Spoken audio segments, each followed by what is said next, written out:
Hello, welcome, Cabbage here. In Bloodborne, I went through and I played the DLC, The Old Hunters. I told myself that I was going to save this for later, but I started a new account in Bloodborne and I was like, what am I doing? Let's go play the DLC. And I got through it in an afternoon. Amazingly, somehow, beat all the bosses in 2 tries. So I'll show both the first try and then the clear of Ludwig, and then Maria, and finally the Orphan of Kos. I also beat the Living Failures in 2 tries, but I don't need to include that, I think. And then Lawrence, haven't played him yet, I'll play him off camera. Optional boss, so yeah. Alright, but here is Ludwig. Kind of half man, half horse. And then I picked up the, what is it, the Whirligig Saw? I saw a lot of people talking about this, and then this is a kind of a strength build. So I thought this would be a good match. It's a pretty hilarious weapon. My favorite attack with it probably is the, where you hold it out in front of you and you just walk into people. Yeah, there it is. But yeah, all of my first tries, I just spent, like, you know, watching the cutscenes, and then kind of getting a feel for the boss. And I guess I got a good enough feel for them that I could beat them all the second time. Either I had an incredible run of luck, or I am super skilled at this game, or the rifle spear is overpowered. I think it's a mix of all 3 of those, yeah.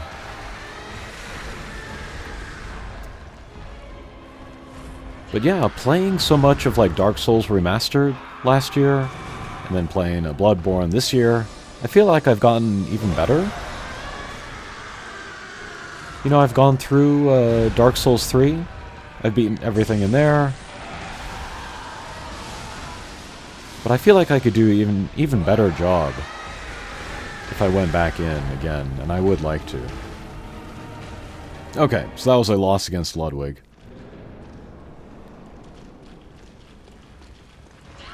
Here, we'll change my outfit. Apparently if I wear this church stuff, I'll get a scene. And then we'll change to the Hunter's Axe. The Whirligig Saw is pretty hilarious, but yeah. I'm gonna fall back on my trusted weapons.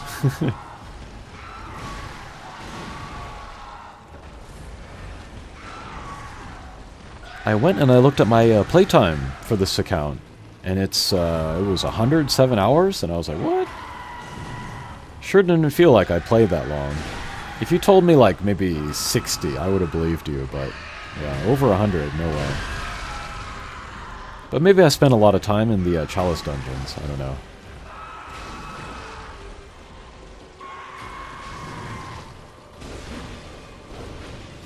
But with Ludwig, I felt like getting in close would be good. And then also the lock-on seems to work on him. Usually for bigger bosses, I like to have the lock-on off, but I guess Ludwig here is kind of medium.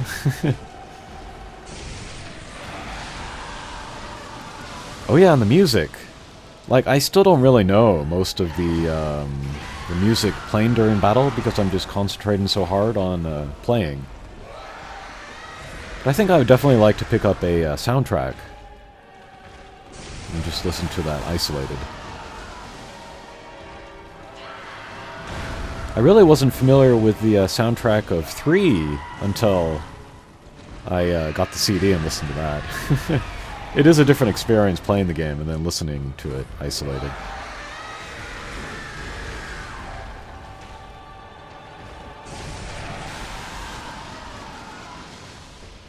Yeah, I don't know what that white spray thing is. Oh, is that a chance for a visceral attack? Oh.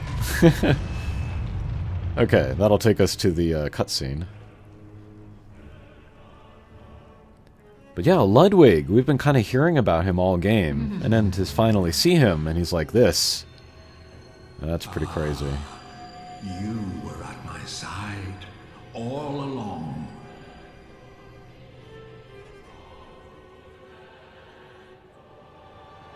My true mentor. My guiding moonlight.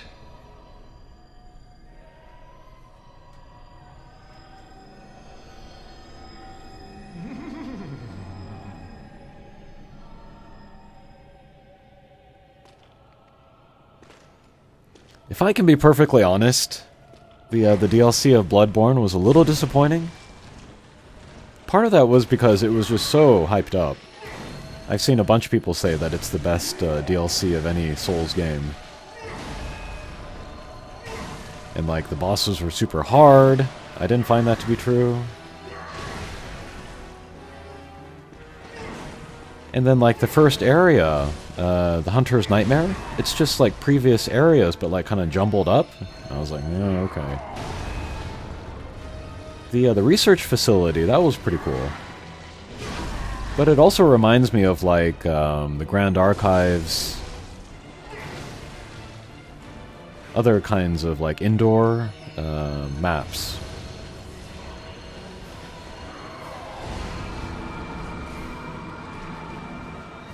Alright, so here Ludwig is using the Moonlight Greatsword.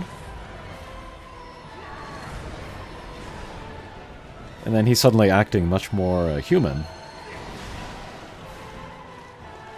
So yeah, in concept, very cool boss. But here too, I'm just going to try to get in close until he does that sort of explosion attack and maybe back off there.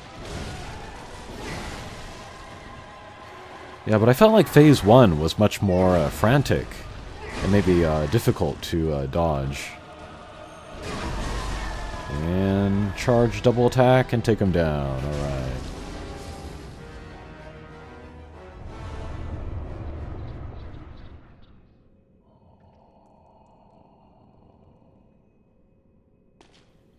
I've heard that called the best boss fight in Bloodborne.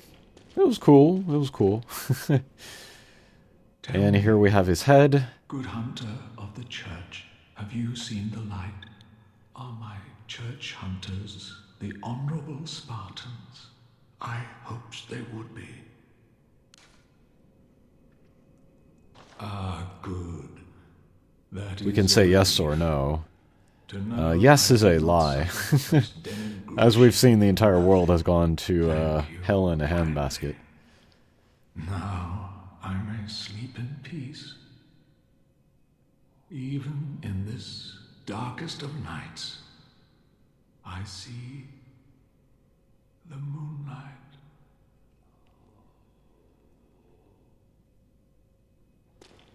So Ludwig, even though his body was corrupted, his soul was not. And we can get the Moonlight Greatsword. And get my souls back.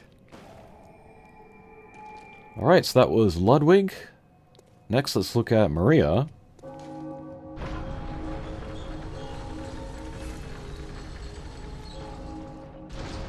This, I get the impression, is everybody's favorite boss. She appears on the art as well for the downloadable content.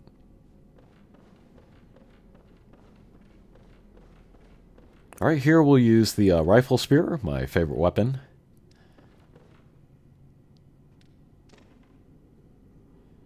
And she does not look alive.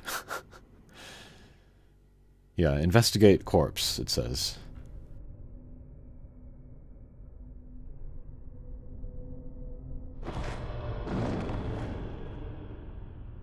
A corpse should be left well alone.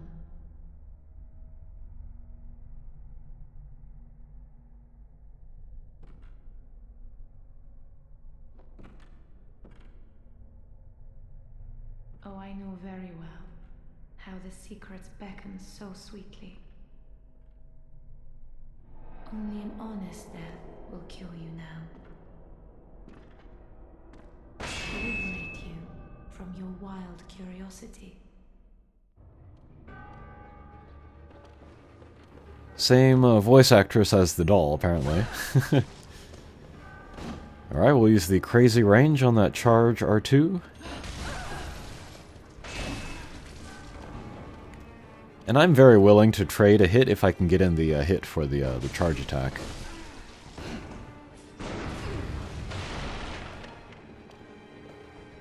I also heard that she staggers. So we can try to use the bullets here. Yeah, she got a lot of range, though. I have to say that all of the hunter fights, where it's like human versus human, they weren't too bad. They weren't too challenging.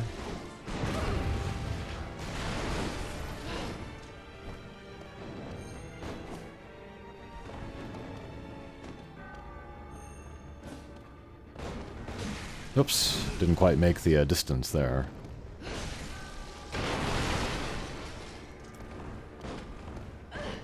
And she seems to be equipping the old hunter's bone, because when she does the dash, she kind of disappears for a second. Very cool effect.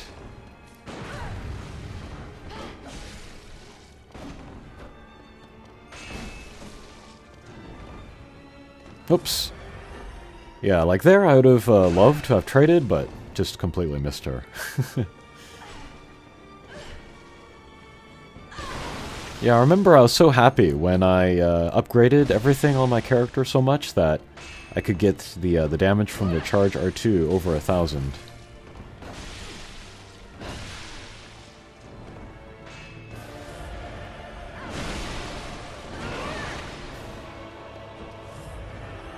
But yeah, all of these boss fights, the first time through, I was like, okay, I can do this. At this point, you know, I had seen so many bosses that I could kind of understand like what was needed in order to get through each boss. Alright, there's another trade. Happy to do it.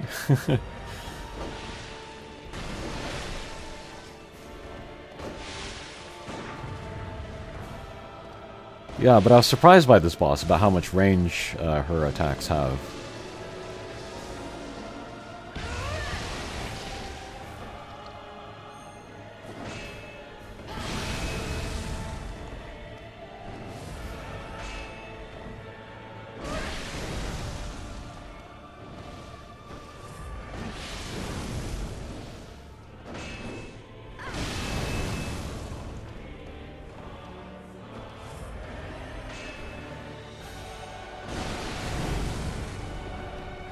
Yikes. It's a big old blood shot, I guess. Blood and fire. Uh-oh, I'm running low on healing. 2 left.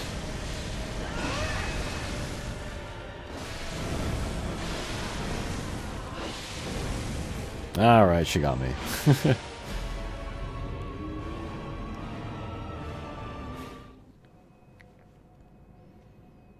Alright, next attempt.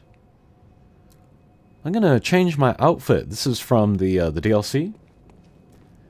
It's the slender version of the hunter's garb, and I really like this one.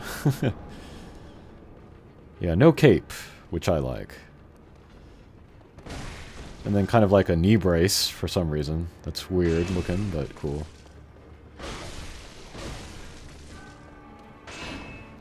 And here I'm going to try to be a little bit more aggressive with the shotgun.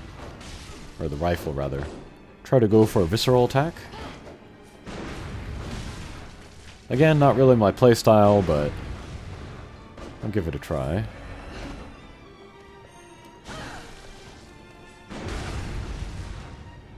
Oh, there we go. Yeah, okay. Well, we traded hits there, so she pushed me back too far that I couldn't get the visceral.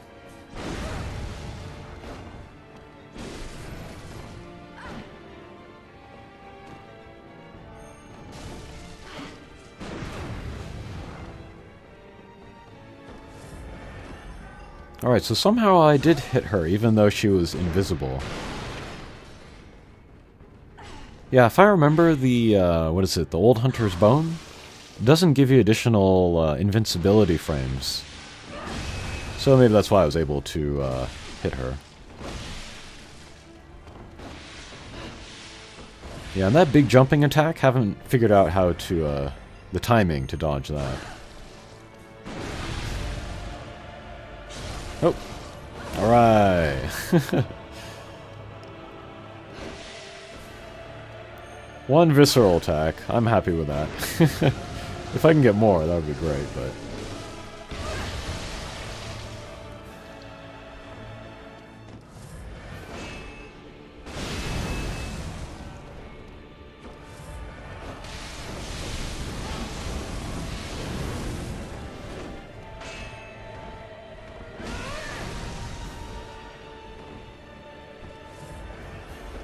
Ooh, almost died there.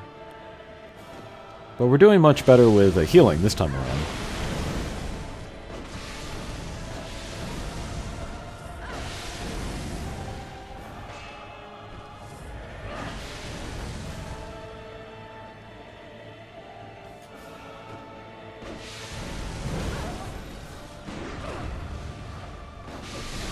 That was cool to sort of charge through her attack. Ouch. There's that blood laser again.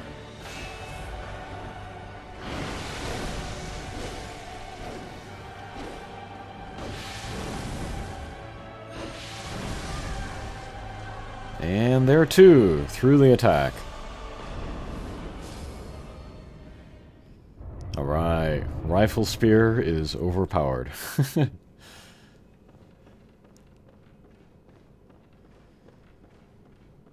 Alright, let's go pick up my souls.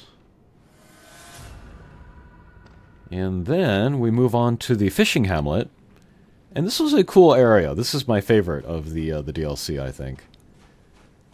But like barnacles everywhere, yeah. Okay, and here's the final boss of the DLC, the Orphan of Kos.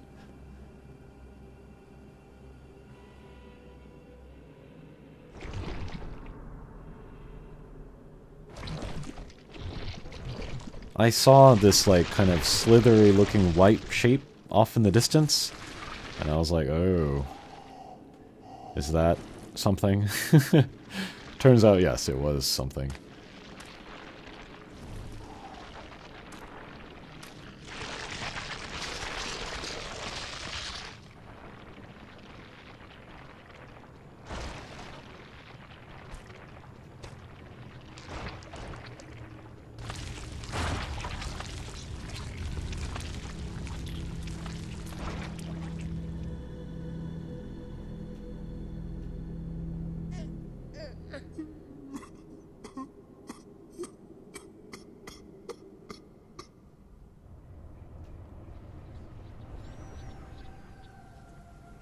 Alright, same outfit, same weapon here.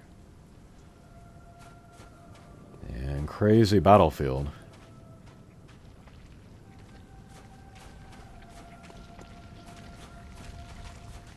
I've heard a lot about this boss too. He's the hardest in the game.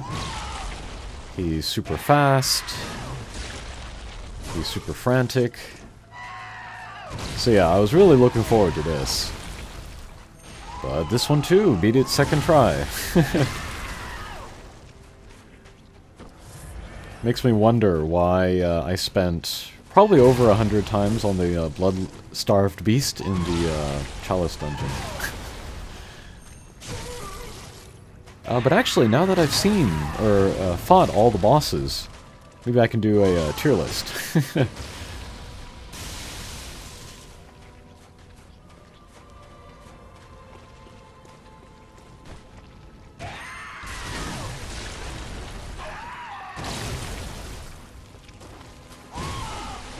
Here too, we're using the hard lock.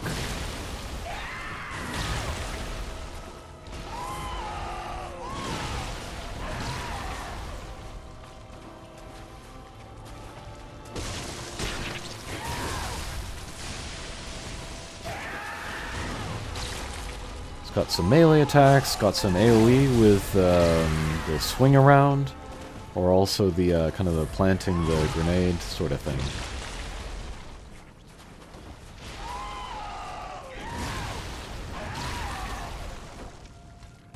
But after playing him a little, I was like kind of waiting for him to come in with a melee attack, and then maybe I could dodge around it and then attack him there. I wasn't counting too much on sort of approaching him and then doing the charge attack, because I thought he was just so aggressive. But there we got it in.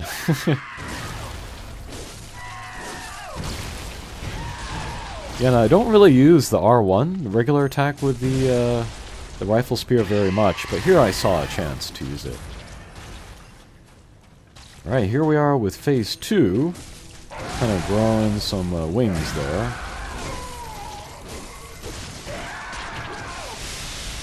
Yeah, and here too I was like, this is kind of doable. Maybe I got this. Yeah, but the reach there was not enough. Alright, he flattened me. I couldn't trade with him. Yeah, and he's definitely getting stronger here.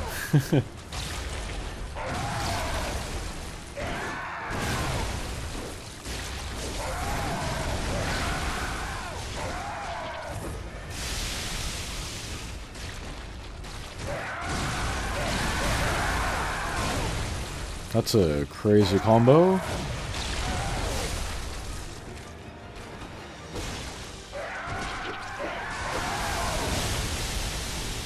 Alright, another AoE. Big old jump. He lands on me.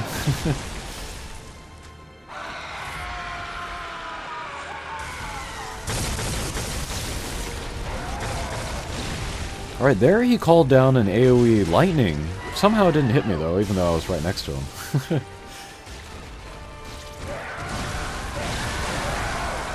Yeah, so there I was thinking maybe dodge around the melee attack, but that was a combo, so he got me in later hits.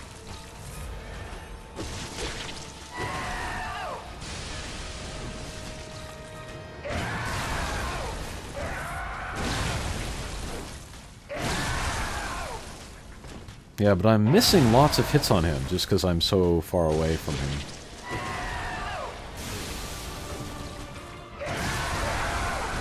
Ah, he hit me on the ground. Alright.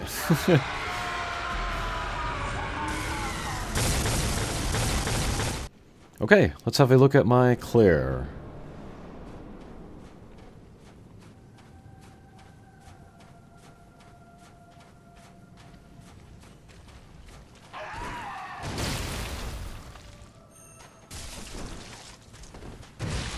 Well, I have the monocular equipped.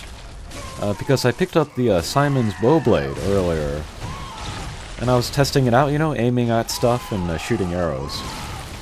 That would be a fun weapon, I think, to do a playthrough with. And that reminds me, I should talk about what I want to do with this account from now.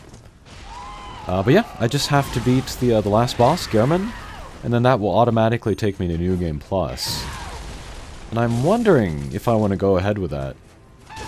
To tell the truth, I've never done a New Game Plus for a FromSoft game. I always just start a new character, new build, so I can test out, you know, different stuff, different tactics. But with this account, you know, I just love the rifle spear and the hunter's axe so much, and I picked up the whirligig saw, and maybe I want to try out some more other weapons that I got from the DLC. So this might be the first FromSoft game where I do play New Game Plus. But I am worried about the higher difficulty.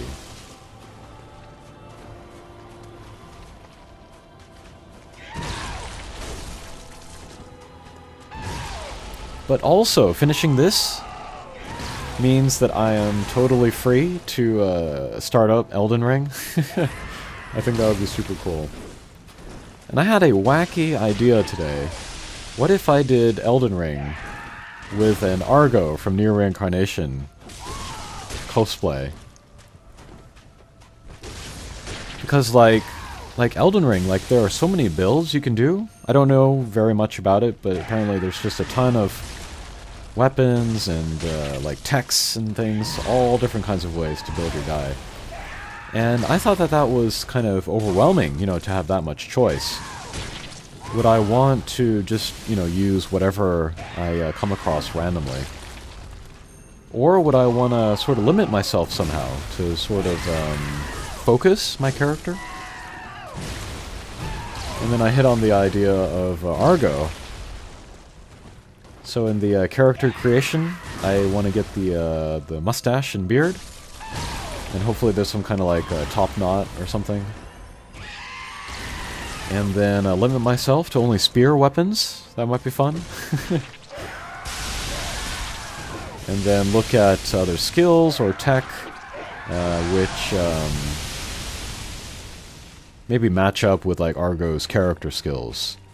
Like one of his character skills has a stun, for example, you know? One of his characters, or a couple of them, have like bold vigor, that kind of thing. I don't know, might be an interesting idea.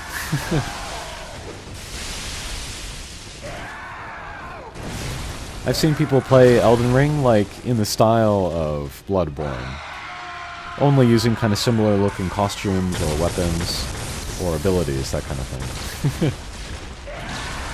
And I love that. I love the customization or like the challenge run aspect of role-playing games.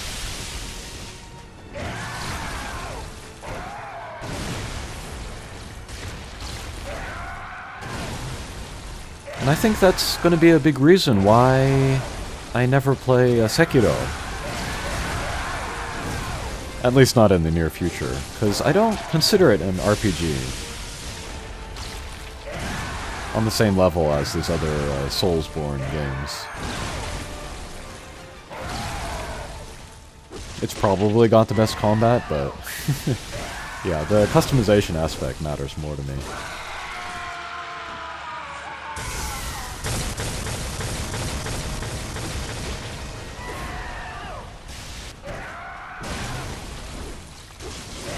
Okay, so here we're looking okay. I think my hits are connecting more. I even have the confidence to do the charge attack every now and then. Yeah, I missed there, but oh well.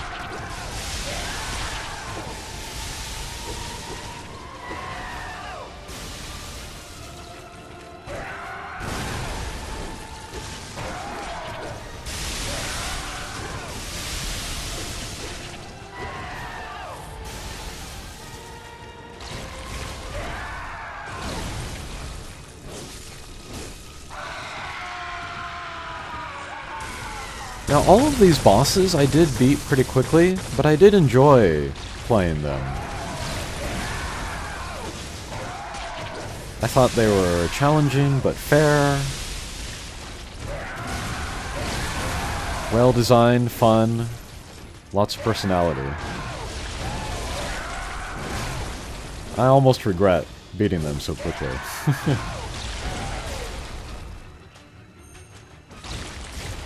But I can play through the game again, look forward to them again.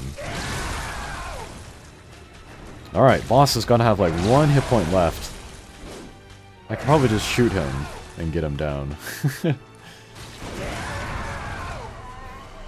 Okay, we did shoot him, take him down. And I think we set him up for a visceral attack, but unfortunately he died. Okay, so those were some bosses from the DLC. And we'll pick up my souls to end. Okay, so I think that will do it for my coverage of Bloodborne. We'll see what I play next. Thanks for watching, and we'll see you again. Take care.